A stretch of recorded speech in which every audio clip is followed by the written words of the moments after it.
Selamat sore kawan-kawan dan bapak-bapak dan ibu sekalian yang ada di Gedung Sate ini.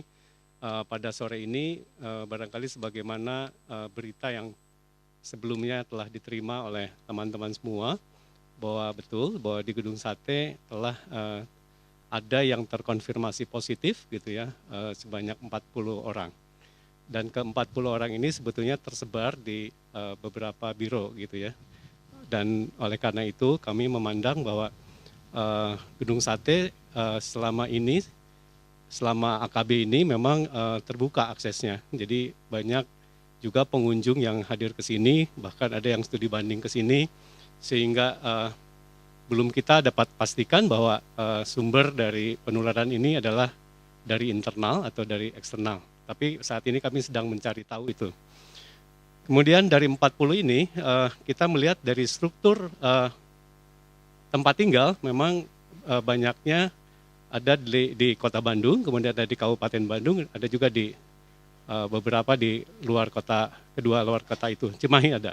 Lalu kemudian dari sisi usia yang 40% dari 40 orang tadi adalah di usia 31 sampai 40 tahun. Lalu 30% adalah di usia antara 20 sampai dengan 30 tahun. Dan sisanya menyebar ada yang usianya di atas 50, ada juga yang masih 19. Nah kemudian teman-teman semua juga perlu tahu bahwa dari 40 orang ini sebetulnya yang PNS-nya sendiri kurang lebih 17 yang terkonfirmasi positif, lalu yang non-PNS-nya ada 23. Jadi kalau kita bicara non-PNS, artinya bahwa ini supporting staff ya sebetulnya. Jadi mulai dari ada pengamanan, barangkali ada juga dari cleaning service, macam-macam gitu ya. Nah oleh karena itu sekali lagi, kalau dominasinya dari PNS sendiri hanya 17, kemudian yang non-PNS-nya 23, artinya bahwa source of penularannya ini bisa bermacam-macam. Nah tetapi barangkali yang pertama bahwa kita sebetulnya dalam rangka mengevaluasi masa AKB. Jadi AKB ini diberlakukan di luar Bodebek gitu ya, termasuk Bandung adalah memasuki masa adaptasi kebiasaan baru. Lalu Bapak Ketua Gugus Tugas menginstruksikan kepada kami gitu ya di Gedung Sate ini untuk dilakukan tes secara proaktif. Ini poin penting sebetulnya, bahwa kami ingin membuktikan semasa AKB, walaupun di dalam surat edaran kami di 14 Juli, bahwa maksimal adalah 50% saja untuk perkantoran diisi. Gitu ya, tidak boleh lebih dari itu. Nah, ketika Ketua Gugus Tugas COVID-19 Jawa Barat ini, yaitu Pak Gubernur menginstruksikan kepada kami untuk melakukan tes proaktif, lalu kita bisa melihat ternyata memang ada kasus-kasus yang selama ini barangkali mereka ini tidak terlihat gitu ya, tidak bergejala gitu ya, dan kami cek satu-satu bahwa rata-rata dari mereka adalah karena usia muda gitu ya, jadi tanpa gejala. Nah ini kita harus ambil hikmahnya barangkali.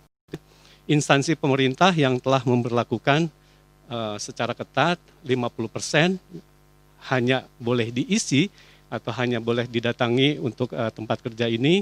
Lalu juga di luar kalau dilihat masuk ada desinfektan di sana atau desinfeksi untuk mobil maupun motor, termasuk juga hand sanitizer, kemudian juga ada tempat cuci tangan dan lain sebagainya. Masih juga bahwa kita ini tanda kutip kecolongan. Jadi oleh karena itu saya rasa bahwa tetap protokol kesehatan ini harus kita tetap pegang gitu ya. Harus tetap kita jaga, jadi harus disiplin. Karena selepas dari kantor bisa saja berinteraksi, misalnya di tempat umum ataupun di luar. Dan satu lagi bahwa ada yang memang imported, jadi ada yang studi banding kemari dan juga ada masyarakat yang ke sini. Nah ini poin-poin penting ini sebagai hikmah bagi kita semua gitu ya, dalam rangka bagaimana bahwa COVID ini sebetulnya masih ada, kurang lebih seperti itu. Dan masih harus tetap waspada, masalahnya di sana. Kewaspadaan inilah yang nomor satu yang seharusnya kita terapkan gitu ya di dalam rangka bagaimana kita memutus penularan.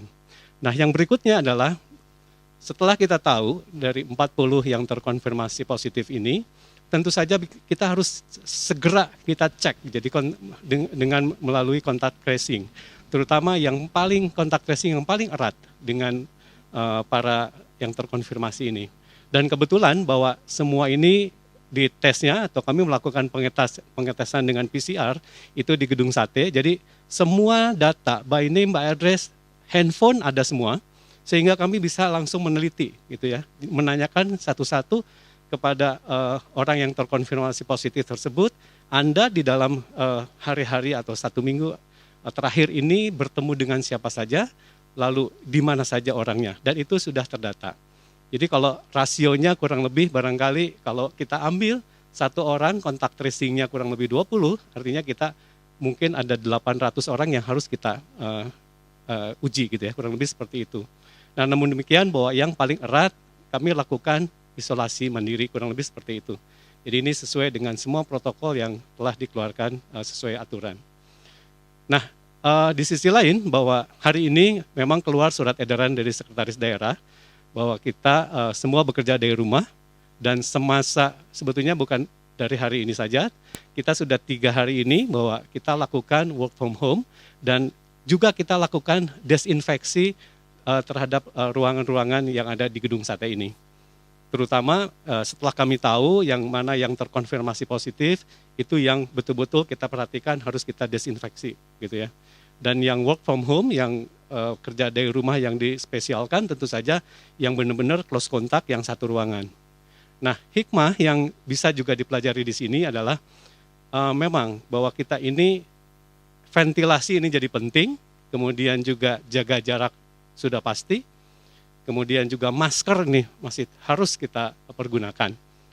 Nah, juga durasi kita ketemu. Jadi kurang lebih hal-hal tersebut bisa kita maknai bahwa hikmah ini bisa kita pelajari, dan mudah-mudahan ini bisa juga menjadi kewaspadaan untuk siapapun juga yang melihat bahwa Gedung Sate saat ini seperti ini.